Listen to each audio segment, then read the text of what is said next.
नमस्कार दोस्तों, आज कुंडली के माध्यम से सुख और दुख का निर्धारण कैसे किया जाए, ये हमारा टॉपिक है।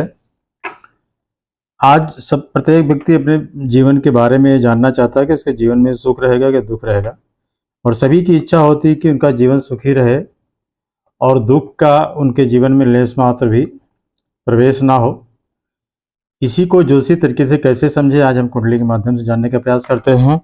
आप सभी को बहुत बहुत नमस्कार। मेरे चैनल ट्रू एस्ट्रो बाय तेज में आपका स्वागत है। बहुत दिन बाद आज मैं वीडियो बना रहा हूँ, लेकिन फिर भी कुछ कारणों से जो है आने के लिए मैं वीडियो ना पोस्ट कर पाने के लिए मैं आप लोगों से जो है क्षमा भी चाहता हूँ। उम्मीद है कि मेरा ये वीडियो आपको पसंद आएगा। तो सबसे पहले जो है यहाँ पे एक कालपुरुष की कुंडली हमने बनाई हुई है। इसमें 1 नंबर से शुरू है, 1 2 3 4 इस तरीके से 12 नंबर पे आके ख़त्म है। ये भाव हो गए, क्योंकि काल पुरुष की कुंडली है। काल पुरुष की पहली राशि मेष होती, तो इसी तरीके से तो ये माना जाए कि ये मेष लग्न की कुंडली है, और मेष लग्न के स्वामी जो होते हैं मंगल होते हैं।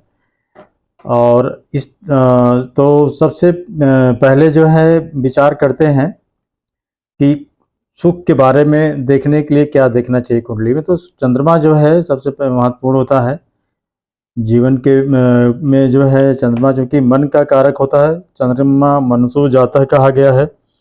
तो चंद्रमा की स्थिति अगर अच्छी होगी तो निश्चित तौर पर व्यक्ति के जीवन में सुखों की भरमार रहेगी। चंद्रमा अगर पीड़ित होगा तो उसको दुख उसके जीवन में रहेंगे।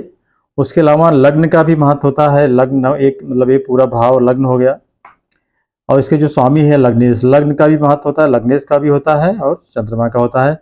इसके अलावा जो शुभ ग्रह होते हैं, अपने 9 ग्रहों में जो शुभ ग्रह होते हैं, गुरु बुध शुक्र चंद्रमा के अलावा, तो उनका भी महत्व होता है। ये लग्न हो गया, ये अपना सुख भाव हो गया। और राशि जो भी होती, जहाँ चंद्रमा आपकी कुंडली में बैठे रहते हैं वो राशि होती। मान लीजिए आपकी कुंडली में चंद्रमा यहाँ बैठे हुए हैं, तो आपकी धनु राशि 9 नंबर हो गई।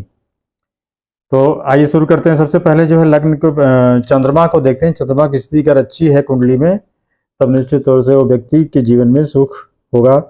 चंद्रमा के साथ में अगर शुभ ग्रह से चंद्रमा कंजंक्ट है, उसकी युति है, या शुभ ग्रह से जो है चंद्रमा दृष्ट है, ऐसा व्यक्ति जो है उसके जीवन में सुख रहेगा। और अगर चंद्रमा की दृष्टि पर जो है दुख मतलब पाप ग्रहों की दृष्टि है तो व्यक्ति दुखी रहेगा, या पाप ग्रह से संयुक्त है या कंजंक्ट है तब भी उसके जीवन में दुख रहेगा, ऐसा मानना चाहिए। तो क्योंकि अगर चंद्रमा पीड़ित है तो मन हमारा पीड़ित रहेगा, मन दुखी रहेगा, क्योंकि चंद्रमा मन है हमारा। तो जैसा ग्रह रहेगा उसी तरह से हमारी अवस्था हो जाएगी। चंद्रमा पर अगर राहु का प्रभाव है तो ऐसे लोग, राहु जिस राशि में है उसके हिसाब से व्यक्ति के मन में कोई ऑब्सेशन इतना ज़्यादा रहता है कि सारी चीज़ों को प्राप्त करना चाहता है, शॉर्टकट में लेना चाहता है कोई भी चीज़ हो तो, और उस चीज़ नहीं मिलती है तो उसको दुख होता है। एक उदाहरण के लिए हमने आपको बताया। इसी तरह से शनि है, शनि में भी जो है की दृष्टि जो पड़ती है तो वो भी दुख का कारण बनती है। चंद्रमा, क्योंकि शनि और चंद्रमा एक दूसरे के शत्रु हैं। चंद्रमा एक शार्ट प्लानेट है और शनि एक पाप ग्रह है। तो पाप ग्रह एक शुभ ग्रह के साथ उसमें आने पर निश्चित तौर पर पीड़ित होगा वो, और मन पीड़ित होता है। तो चंद्रमा की युति जो है शुभ ग्रह से अगर होगी या दृष्टि से उसके ऊपर शुभ ग्रह की होगी तो व्यक्ति ही रहेगा। अगर उसकी युति पाप ग्रह से होगी या पाप ग्रह के ऊपर उसकी दृष्टि होगी तो व्यक्ति दुखी रहेगा। अब दूसरा इसमें बिंदु है कि अगर व्यक्ति का जन्म जो है दिन में होता है और चंद्रमा अपने नवांश में हो या अपने मित्र के नवांश में, नवांश मतलब D9 चार्ट अगर कुंडली में आप देखते होंगे, वहां पे अगर चंद्रमा हो, D9 में चंद्रमा मान लीजिए गुरु की राशि में है, 9 या 12 में है, तो अपने मित्र की राशि में हुआ, तो ऐसे व्यक्ति का जीवन सुखी रहेगा। अगर वो कहीं शनि की राशि मकर या कुंभ में, या बुध की राशि भी जो है चंद्रमा के लिए जो है अच्छी नहीं मानी जाती है, फिर भी बुध की जगह हम अगर शुक्र को ले, शुक्र की राशि भी जो है अच्छी नहीं मानी जाती चंद्रमा के लिए। तो इस तरीके से इन दोनों स्थितियों में, इन स्थितियों में चंद्रमा पीड़ित होगा और व्यक्ति दुखी रहेगा जो है। इसके अलावा अगर इस पे बृहस्पति की दृष्टि अगर पड़ रही है तो उसके सुखों में निश्चित तौर पे वृद्धि होगी और वो व्यक्ति सुखी रहेगा। अगर रात का जन्म हो और चंद्रमा अपने मित्र के नवांश में हो, चंद्रमा अपने मित्र के नवांश, मित्र कौन हो गए चंद्रमा के? सूर्य हो गए और मंगल हो गए, गुरु हो गए, ये मित्र हैं चंद्रमा के। अगर इनकी राशियों में D9 में बैठा हो चंद्रमा और उस पर शुक्र की दृष्टि होगी, क्योंकि शुक्र एक शुभ ग्रह होते हैं, इनकी दृष्टि अगर होती है तो ऐसा व्यक्ति शुभ उसका रहेगा इसके लिए और उसके जीवन में सुखों की प्रधानता रहेगी। और इसके विपरीत अगर वो अपने शत्रु के नवांश में चंद्रमा हो और उसका रात्रि का जन्म हो तो ऐसा व्यक्ति जीवन में दुखी रहेगा, ऐसा जानना चाहिए।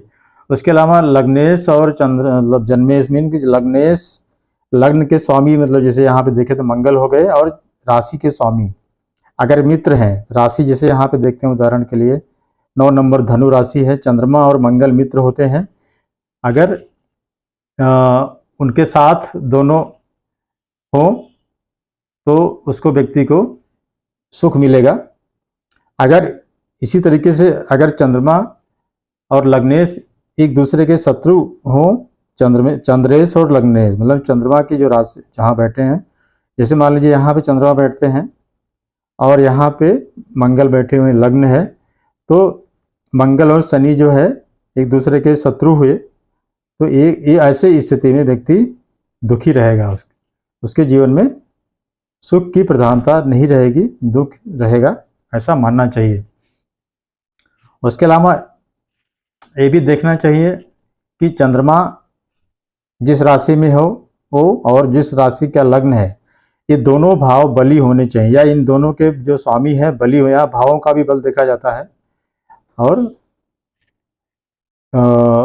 जो राशि हैं, जो जिस राशि में लग्नेश या चंद्रमा बैठे हुए हैं, अगर ये दोनों बली हैं, उससे अगर बली हैं तो भी व्यक्ति बहुत सुखी रहता है। अगर दोनों निर्बल हैं, पीड़ित हैं वो भाव या उनके स्वामी, तो निश्चित तौर पे व्यक्ति जो है दुखी रहेगा। इस तरह का विचार करना चाहिए। उसके अलावा यहाँ हम सुख भाव के बारे में भी बात कर लेते हैं। सुख भाव चूँकि चौथा भाव होता है, और यहाँ देखिए चंद्रमा और शुक्र को इस भाव का ज्वाइंट रूप से कारक माना गया, क्योंकि दोनों शुभ ग्रह होते हैं, चंद्रमा और शुक्र। उसके अलावा काल पुरुष में चौथा भाव जो होता है बृहस्पति का, उच्च राशि यहाँ पे मानी जाती है, 4 नंबर में उच्च के होते हैं, तो बृहस्पति की स्थिति भी यहाँ पे अच्छी होती है। तो अगर इस तरह की स्थितियाँ होती हैं, इस ग्रहों का यहाँ प्रभाव होता है, तो व्यक्ति के जीवन में सुख की प्रधानता रहेगी। ये भी यहाँ पे देखना चाहिए कि चौथे घर पे किसी भी पाप ग्रह की दृष्टि न हो। पाप ग्रह मतलब जैसे हम शनि के यहाँ बैठ गए तो यहाँ तीसरी दृष्टि देख रहे हैं, तो भी निश्चित तौर पे उसमें सुखों में कमी आएगी। राहु अगर यहाँ बैठ गए तो 5वीं दृष्टि से यहाँ देख रहे हैं, वो भी अच्छा नहीं है। इसी तरह केतु यहाँ बैठ गए, तो कहने का मतलब जो पाप ग्रह की दृष्टि यहाँ पे नहीं होना चाहिए। उसके अलावा ये पाप कर्तरी योग में नहीं होना चाहिए, क्योंकि एक घर मानसिक शांति का भी होता है। तो अगर यहाँ पे राहु है, यहाँ शनि है, तो ये घर पीड़ित है, पाप कर्तरी योग में है, तो यहाँ भी दुख रहेगा, घर में मानसिक शांति नहीं रहेगी। आप व्यक्ति का वैवाहिक जीवन भी कलहपूर्ण हो सकता है, मानसिक शांति उसकी नहीं रह सकती है, बचपन उसका अभाव या दुखों में व्यतीत हो सकता है। तो इस तरीके से कुछ चीज़ें हमने आपको बताई। मेरा एक इसमें आपसे यही अनुरोध रहेगा कि इस चीज़ को देखें तो आप जरूर ग्रहों का यहाँ पे दृष्टि जरूर देख लिया करें।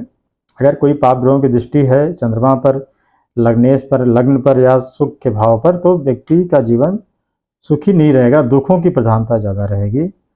तो उम्मीद है मैं इस वीडियो के माध्यम से आपको एक सरल तरीके से हमने बताने का प्रयास किया कि कुंडली अपनी देखकर या दूसरे की भी देखकर सरल तरीके से कैसे जाने कि व्यक्ति का जीवन भविष्य में या थ्रू आउट जो है उसका लाइफ कैसा रहेगा, दुखी रहेगा, सुखी रहेगा। उम्मीद है कि आपने मेरा नया वीडियो पसंद किया होगा। सभी को मेरा चैनल देखने के लिए बहुत बहुत धन्यवाद। नमस्कार।